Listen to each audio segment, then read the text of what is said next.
안녕하세요 사모님. እየተመለከታችሁት ያላችሁት ፊልም ታሪክ ወደ ሌላ ቃና ወይም ደግሞ ስሜት ሲቀየር ምን ተፈጥሮ ነው ብላችሁ ጠይቃችሁ ታውቃላችሁ?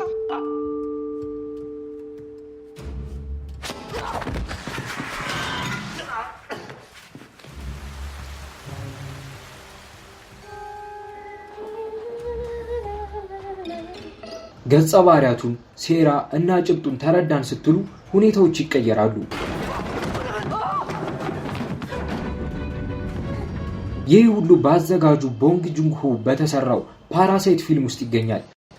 ይሄ ከሴራ መለዋወጥ ወይም ፕሎት ትዊስት በላይ ነው። የፊልሙ አጠቃላይ ገጽታና ስሜት ከፍ ብሏል። ቃናው ወይም ቶኑ በኮሜዲና ትሪለር መካከል እንዴት እንደሚቀያየር ተመልከቱ።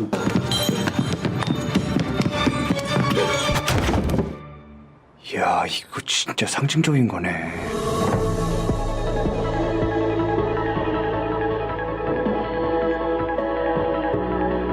ሰላም እንደምናችሁ። ስለ ፊልም አሰራር የተለያዩ ቴክኒኮች የሚቀርቡበት ክሎዝ አፕ የዩቲዩብ ቻናል ላይ ነው ያላችሁት። ይህንን ቻናል ሰብስክራይብ፣ ላይክ፣ ሼር ማድረግ አትርሱ። ቀጥታ ወደ ቪዲዮ እንግባ።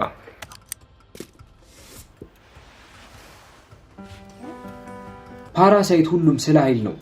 በሀብት የበለጸጉት የባርክ ቤተሰቦች የኪም ቤተሰብ ያኗኗር ዘዴን አይወዱም። የኪም ቤተሰብ ከድህነት ጠለል በታች ነው የሚኖሩት። የኪም ቤተሰብ ለፓርክ ቤተሰብ አገልጋይ ለመሆን የራሳቸውን መንገድ ያዘጋጃሉ። በዚህ ፊልም እስከ መጀመሪያው አጋማሽ ድረስ ቃናው በአጠቃላይ ቀለል ያለና ማራኪ ነው።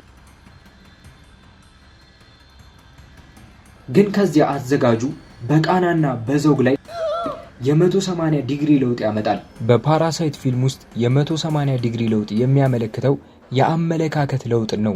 ታሪኩ የሚገለጽበት መንገድ ይቀየራል። የፓራሳይት ትልቅ ሚስጥር ከሆኑት ውስጥ አንዱን ልናይ ነው። ሙን ኳንግ ስትመጣ ነው ያ ደግሞ የሚፈጠረው።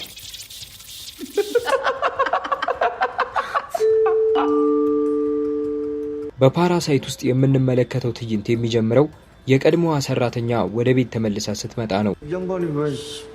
이거 그 아줌마 맞지? የገጸ ባህሪዋ መገኘት ወዲያውኑ የማይረብሽ ነው። በእርግጥ ዝናብ እየዘነበ ነው። ፊቷ አብጧል። በዛ ላይ ደግሞ እሷን የሚመለከቱበት ስክሪን አንግልም ትንሽ ግራ ያጋባል። እነዚህ ሁሉ ለሷ የማይረጋጋ ገጽታን ያጎናጽፏታል። እናም ስለዚህ ገጸ ባህሪያት እነሱ ካሰቡት ውጪ የተለየ አንድ ነገር እንዳለ ፍንጭ እየተሰጠን ነው። 문 좀 열어주시겠어요? 야, 어떻게? 계획이 없던 건데?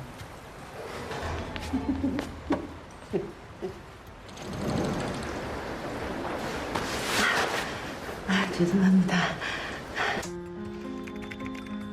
ስክሪፕቱ አሁን ያለችበትን ሁኔታ አንድ አይኗ ያበጠና አስፈሪ እንደሆነ አድርጎ ይገልጻል።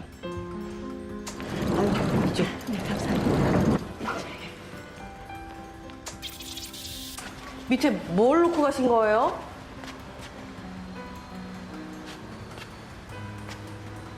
ወዲያውኑ ዳይሬክተሩ ቃናውን ይለውጣል። ስክሪፕቱ ይህን ጊዜ እንዲህ በማለት ይገልጻል። ሙን ኳንግ ወደ ጨለማ ምድር ቤት የሚወርዷትን ደረጃዎች ስትጠቀም አስፈሪ ፈገግታ ታሳያለች። 같이 내려가 보시겠어요? አሁን ጥርጣሬ ይሰማናል። ወዴት እየሄደች ነው? ወደ ትሪለር ቃና የበለጠ የሚገፋን የሚቀጥለው ቀረጻ ነው። አንድ ሰው የሚያደርገውን ነገር ማንም ሌላ ሰው እንዲያዩ አይፈልግም። ከዚህ በፊት ግራ ተጋብተናል። አሁን ግን ይህ ሁኔታ አደገኛ ሆኖ ይሰማናል።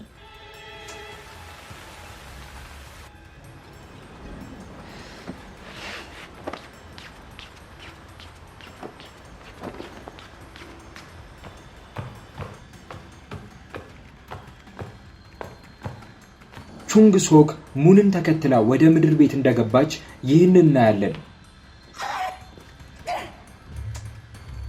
እንደ ቀልድ ለማየት የሚከብድ የማይረባ እይታ ነው።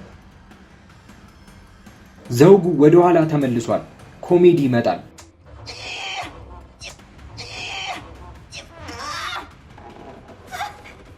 이거 좀 같이 밀어줘요.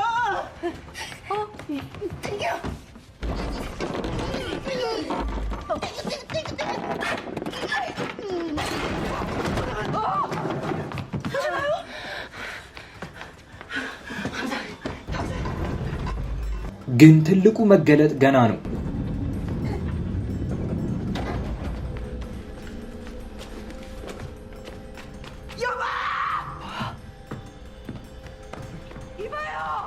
ገጸ ባህሪ፣ ካሜራ እና ደግሞ ተመልካቹም አንድ ነገር ለማግኘት እየተከታተሉ ነው።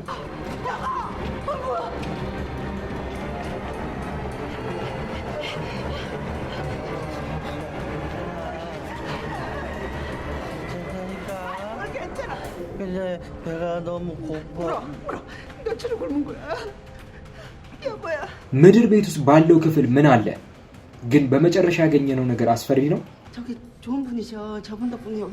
በስትክክል አይደለም። ወደ ሱሪያሊስቲክ ኮሜዲ ተመልሰናል። አስፈሪ ባል፣ የወተት ጠርሙስ፣ መቆንጠጫዎች፣ ሙዝ፣ እነዚህ ንጥረ ነገሮች በቀጥታ ወደ የማይረባ ኮሜዲ ያመለክታሉ። በፊልሞች ውስጥ ያለው የሱሪያሊስቲክ ኮሜዲ እንደ ዘውግ ቀልድን ለመፍጠር እና ንዑስ ንቃተ ህሊናን ለመዳሰስ ምክንያታዊ ያልሆነ ህልም መሰል እና ብዙ ጊዜ የማይረቡ ሁኔታዎችና ምስሎችን ይጠቀማል። ነገር ግን የዚህ የምድር ቤት ገጽታና ስሜት ከታመመ አረንጓዴ መብራት ወይም ሲክ ግሪን ላይት ጋር ሌላ ነገር እንዳለ ይገልጻሉ።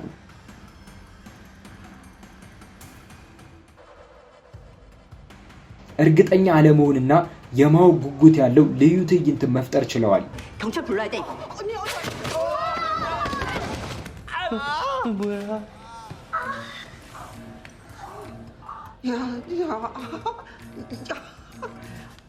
የመጀመሪያው አጋማሽ አስቂኝ ቃና በመጨረሻ በከፍተኛ የኃይል ሽግግር ተተክቷል። አሰቃቂ ጥቃት። እነዚህ ያልተረጋጉ የፓራሳይት ፊልም ገጽታዎች ናቸው። በሌላ ቪዲዮ ደግሞ በሰፊ እመለስበታለሁ። ለማንኛውም ይህን ቪዲዮ ከወደዳችሁት ላይክ፣ ሰብስክራይብ ማድረግ አትርሱ። እንዲሁም ስለ ፊልም ማወቅ መማር ለሚወዱ ሰዎች ይህንን ቪዲዮ ቻናል ሼር ማድረግ አትርሱ። እኔ ሰለሞን ደመቀ ነበርኩ። ይህ ደግሞ በዓለም ላይ ካሉ ትልልቅ ፊልም ሰሪዎች እውቀቶችን አምጥተን የምንማማርበት ክሎዝ አፕ የዩቲዩብ ቻናል ነው። በቀጣይ በሌላ ቪዲዮ እስከምንገናኝ ድረስ በያላችሁበት ሰላም ሁኑ። እወዳችኋለሁ። ባይ